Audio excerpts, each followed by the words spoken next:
Once upon a time, in a quiet little village, surrounded by green hills and golden fields, there lived an old lady in a small wooden cottage on the edge of the village.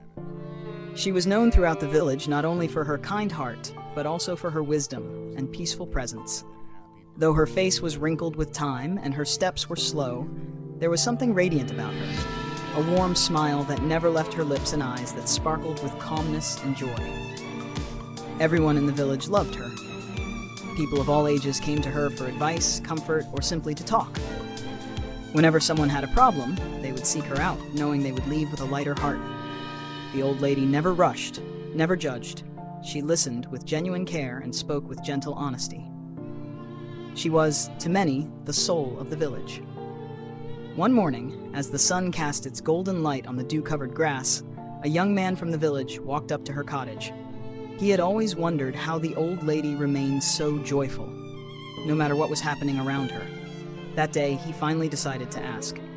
"Grandma," he said respectfully, "can I ask you something personal? I've always seen you smiling. No matter what's going on, you always seem happy.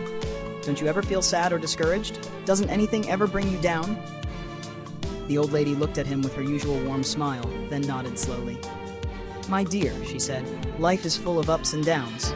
There are good days and there are bad days. That's just how life works. But I've learned something very important. Happiness doesn't come from what happens around us.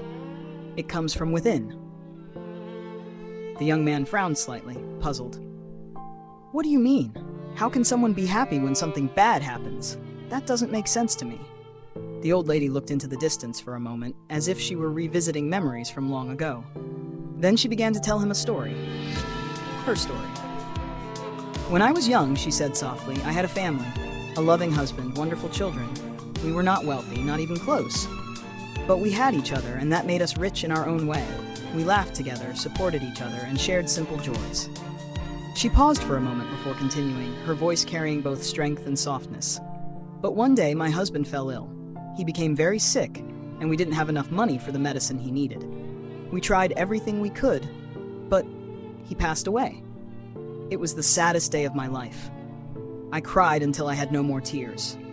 I truly believed I would never feel happiness again." The young man's expression grew serious as he listened, deeply moved by her honesty. "For a long time," the old lady went on, "I lived in grief. I didn't want to get out of bed. I felt like a piece of me had died with him. But then one day, I looked at my children's faces and realized something important. They still needed me. They still needed their mother. And I needed to be strong for them. I had a choice, to let sorrow consume me, or to find a way to live again." She turned to the young man, her eyes steady and kind. "That was when I started to change. I began to look at life differently. I realized that pain is a part of life, just like joy.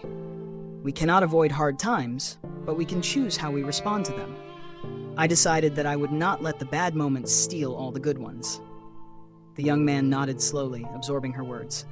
"But how did you do that? It sounds so hard." The old lady smiled again, and there was a light in her eyes that spoke of deep understanding. "Every morning," she said, "I wake up and I tell myself, today is a new day. I will find something to be happy about. Some days, it's easy. The sun is shining, or a bird is singing outside my window. Other days, it's harder. But even on the hardest days, I look for something, anything, to be grateful for.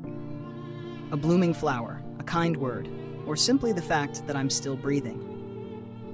The young man was quiet for a moment, then asked, "But what about when something really bad happens? Don't you ever feel overwhelmed? Doesn't it ever break you?" The old lady's face turned thoughtful. "Yes, it does. I'm human, just like you. I feel pain, I feel sadness, but I always remind myself, this too shall pass. Nothing lasts forever, not the pain, not the joy. When something bad happens, I try to focus on what I still have rather than what I've lost. I still have my health. I still have friends. I still have a chance to see a new day." She leaned forward slightly. "Happiness is a choice, my dear. You can choose to focus on the sadness, the disappointments, the pain. Or you can choose to look at what's good, what's working, what's beautiful, no matter how small. It's not easy, but it's possible." The young man sat in silence for a long moment. Then he smiled, a small, sincere smile. "Thank you," he said. "I think I understand now. Or at least, I want to try." He left her cottage that day with a heart full of thought. From that moment on, he made a conscious effort to follow her advice. Each morning, he asked himself what he could be grateful for. Some days it was as simple as having a warm meal or seeing the stars at night. Other days, it was the laughter of a friend or the sound of rain tapping gently on the roof. Slowly but surely, his life began to change. He didn't become rich, nor did all his problems disappear, but he became lighter, happier. Even when things went wrong, he found the strength to stay positive, and others noticed. His attitude became contagious. Word spread around the village about the old lady's wisdom. People began to talk about her story, her perspective. More and more villagers began to shift their outlook on life. They realized that happiness wasn't about how much money they had, or how easy life was. It was about how they saw the world. They began to greet each other with smiles, to help each other more, to complain less. Children played more freely. Adults laughed more openly.